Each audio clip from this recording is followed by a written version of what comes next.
A Way Forward, Pervasive Peace and Prosperity. In Part 1, we explored whether humans are naturally violent, and, if this were the case, there is not a lot we can do to prevent eventual conflict between the two largest great powers, China and the United States. If one looks at how great powers acted in the last few centuries, one would be justified in coming to this conclusion. Perhaps one way that humans, and other animals, are naturally violent is when they fear their self-preservation is at risk. Perhaps it is this fear that a wise and strong leader will try to manage in creative ways without resorting to violence and war. This post explores a way forward that could lead to continued peace and prosperity. My conclusion in Part 1 was that there is a way forward that can avoid violent conflict, but it would require wise leaders who can manage the two biggest reasons that great powers go to war with one another: nationalism and fear. I illustrated an example of a wise leader dealing with a great power, the Soviet Union, in post number 36, What We Might Learn from Two Past Presidents. In his speech at American University 5 months before his assassination, President John Kennedy outlined his approach toward the USSR, the other great power at the time. The fear of the Soviet Union at the time of his speech, 1963, was palpable. For political leaders, the safe approach was to speak belligerently and show toughness toward the Soviets. Instead, Kennedy bucked this orthodoxy and pointed to another way forward. He stated, "For we can seek a relaxation of tension without relaxing our guard. And, for our part, we do not need to use threats to prove that we are resolute. We are unwilling to impose our system on any unwilling people, but we are willing and able to engage in peaceful competition with any people on Earth." One can easily imagine how these words could apply to our current situation relative to China. Kennedy also spoke of a warning to the American people, not to see only a distorted and desperate view of the other side, not to see conflict as inevitable, accommodation as impossible, and communication as nothing more than an exchange of threats. It is arguable that our fear of the Soviet Union was even greater at the time than our current fear of China, today's great power adversary. Yet Kennedy went against his generals and the orthodoxy of the time to begin a series of peaceful dialogues with Soviet leaders. This precedent to have open dialogue to keep the peace was followed by succeeding presidents until the Soviet Union imploded by itself because of economic reasons. Its leaders were trapped in their own ideological web as their economy went down the tubes, spurred on by economic and military competition with the United States. The precedent Kennedy set is valid today. Let's look at some specifics as to how this approach might be applied to China today. The first step is to look our fears straight in the face. Ignoring these fears simply makes us blind. I received several comments from the last post that focused on some of these fears, specifically the fear that China wants to overtake us economically and militarily. China is taking concrete steps in this direction that give us all real concern. Let's look at some of them. For example, last March, General Laura Richardson testified before the House Armed Services Committee that the People's Republic of China, PRC, messages its investments as peaceful, but in fact, many serve as points of future multi-domain access for the PLA and strategic naval choke points. Referring to Chinese investments in ports by the Panama Canal, she stated they are on the 20-yard line of our homeland. Panama has a major port, Balboa, directly on the southern end of the canal, and a port, Cristobal, just outside the northern end of the canal. There is also palpable concern about China's Belt and Road, BRI, initiative. Wikipedia describes it as the BRI, known in China as the One Belt One Road and sometimes referred to as the New Silk Road, is a global infrastructure development strategy adopted by the Chinese government in 2013 to invest in more than 150 countries and international organizations. The BRI is composed of 6 urban development land corridors linked by road, rail, energy, and digital infrastructure, and the Maritime Silk Road linked by the development of ports. One example that gives a concrete perspective of the BRI is the development of a high-speed rail line from China through Pakistan directly to a port, Gwadar, on the Arabian Sea. This allows access to key maritime routes to Asia and Africa. China advertises these investments as a way to ease the transport of goods both on land and at sea, leading to increased prosperity for all involved. It is also a major way for China to export its goods and to obtain raw materials from some of the involved countries. Despite China's stated peaceful intentions, the BRI is viewed in the United States with suspicion since it also has significant military advantages if converted for that purpose. What is perhaps more or at least equally concerning is China's military buildup, especially its navy. China now has the largest navy by number of ships. It continues to build more vessels, including aircraft carriers and submarines. The Pentagon suggests that China will triple its stockpile of nuclear weapons by 2030. Even more concerning is that they are building new delivery systems, like hypersonic missiles. China has significantly increased its military budget over the years. For example, their official figures estimate a growth of over 7% for 2024, which is likely much higher than stated. Does China have military posts outside its own territory, not including the posts within 600 miles of its coast, which China considers part of its territory?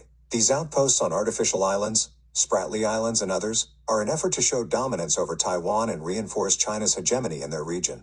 More on Taiwan and China in an appendix to this post. The answer is that China has only one overseas military post established in 2017 in Djibouti. Its location is strategically located at a choke point between the Red Sea and the Gulf of Aden, which leads directly to the Indian Ocean. China touts this post as mainly a peacekeeping post to combat piracy in the area.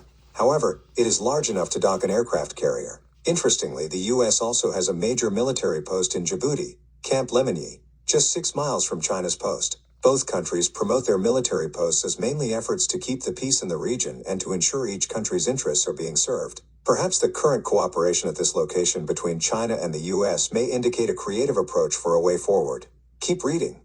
The U.S. fears China for the above and other reasons, for example for their spying and cyber espionage. Does China have reason to fear the United States? The U.S. has, not one, but hundreds of military installations throughout the world in 50-plus countries. We also, in this century, invaded and occupied Afghanistan and Iraq. A low estimate of civilians killed as a direct result of violence from these U.S. invasions and occupations is over 200,000 civilians. We spend over $800 billion on the military each year, which is over 18% of all yearly receipts taken in by the federal government. China spends about $230 billion yearly, so the U.S. spends about 3.5 times China's annual military budget. Both countries have ample reasons to fear the other. So what is a wise leader to do to manage this fear? Just as it is important to realistically look at evidence for fears of war, there should also be a realistic look at evidence for continued peace. Let's first look at evidence that the U.S. is a country that seeks peace. Within the U.S., most people have no doubts that the U.S. is a country that wants peace. International trade is very important to us, and we have spent and are spending tens of billions of dollars every year ensuring the peaceful transport of goods on the high seas and on land. The U.S. military has been a major factor in generally peaceful relations among great powers since World War II. Both China and the U.S. are huge benefactors of this peace that allows for unhampered international trade. The result is that China and other Asian countries have disproportionately increased their wealth and decreased the number of people in their countries living in poverty. China has also been given significant trade benefits, especially since 1980 when the U.S. granted China Most Favored Nation status. In recent years, however, the U.S., although it has not changed China's official status, has instituted extra tariffs on Chinese goods in an attempt to make up for what it considers unfair Chinese trade imbalances. What evidence is there that China wants peaceful relations and is not inclined toward war? China has not engaged in significant military intervention in other countries in the last several decades. The main exception occurred over 50 years ago under Mao Zedong in 1950 when China invaded and annexed Tibet, which it considered a historic part of China. Also in 1979, China briefly invaded Vietnam and withdrew after about 1 month. Like the U.S., China is highly motivated to keep international trade moving and peaceful. They are just as dependent, perhaps more, on ensuring the peaceful exchange of trade throughout the globe. China and Xi frequently cite their 5 principles of peaceful coexistence: mutual respect for each other's territorial integrity and sovereignty, mutual non-aggression, mutual non-interference in each other's internal affairs, equality and mutual benefit, and peaceful coexistence. This alone is not to be relied on, but it is a clear expression of their intent, if one can believe it. Perhaps the most significant evidence that China does not want war, but peace, is that they have their hands full managing their economy for their 1.4 billion people, over 3 times the U.S. population. Their Belt and Road Initiative is meant to ensure continued prosperity for their domestic economy, an economy that would be severely disrupted by war. A wise leader will not let the U.S. fall behind in the competition with China.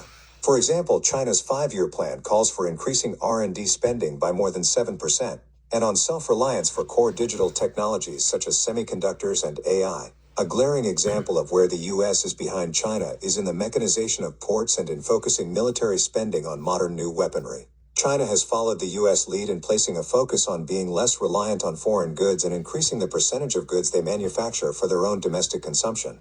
They have not yet adopted the slogan "Make China Great Again," but their policies reflect this. China is also laser-focused on merit and practicality. Both parties being better as a result of competition is a good thing, and serves to reduce the level of fear in both countries.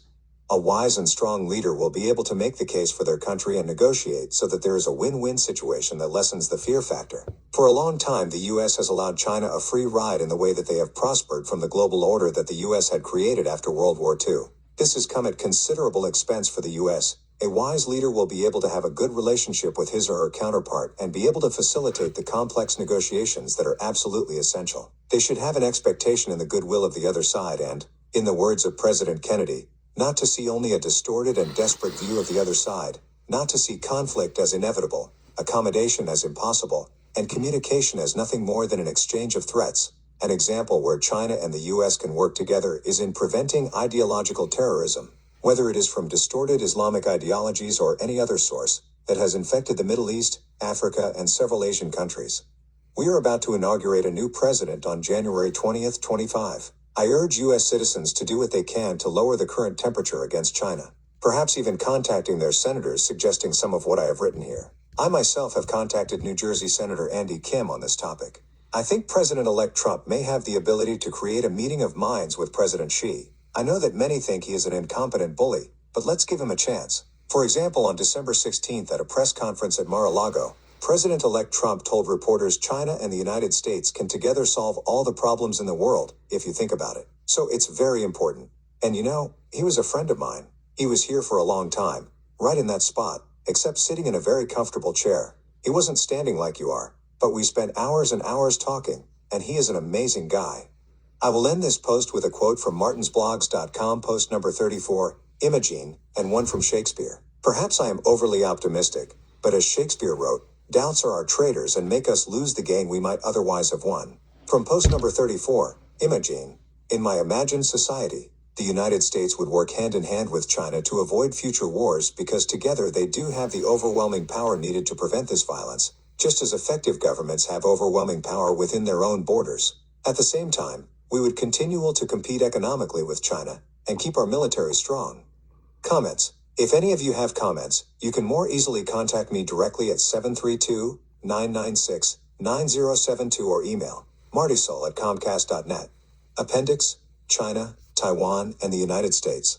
Taiwan does not have to be a stumbling block to U.S.-China relations. Let's investigate the origin of the U.S. policy of one China and strategic ambiguity regarding Taiwan. In 1972, President Nixon visited China and signed the Shanghai Communique. It acknowledged the U.S. position that there is only one China and that Taiwan is part of China. Interestingly, this diplomatic breakthrough was started by regular citizens from both China and the U.S. during the World Table Tennis Championship in Japan in 1971. A U.S. player missed the team bus and ended up in China's team bus, where a friendship ensued with one of the Chinese players. This was widely publicized and eventually led to what became known as ping-pong diplomacy. Subsequently, China invited Nixon to China. In 1979, President Carter officially switched U.S. recognition from Taiwan to the People's Republic of China. He and Deng Xiaoping signed the joint communique on the establishment of diplomatic relations. It stated that the U.S. recognizes the government of the People's Republic of China as the sole legal government of China. At the same time, Carter signed the Taiwan Relations Act that established unofficial relations with Taiwan and committed the U.S. to provide defensive weapons to help Taiwan defend itself. It also stated that any effort to determine the future of Taiwan by other than peaceful means would be a threat to the peace of the Western Pacific area and of grave concern to the U.S. Thus, the U.S. policy of strategic ambiguity began. China does not have motivation to take over Taiwan with force. There is too much trade between the two countries, and China must realize it would be like killing a cash cow that is good for its economy. But China also does not want Taiwan to think it will ever achieve independence as a separate country recognized internationally. Thus, China uses its navy in the South China Sea to periodically demonstrate its overwhelming military superiority over this tiny island. The U.S. will continue providing weapons for Taiwan to defend itself and to allow the prospect of direct U.S. involvement possible, but not assured. My take on all this is that this issue with Taiwan should not be a stumbling block for what could become a historic and breakthrough collaboration with China.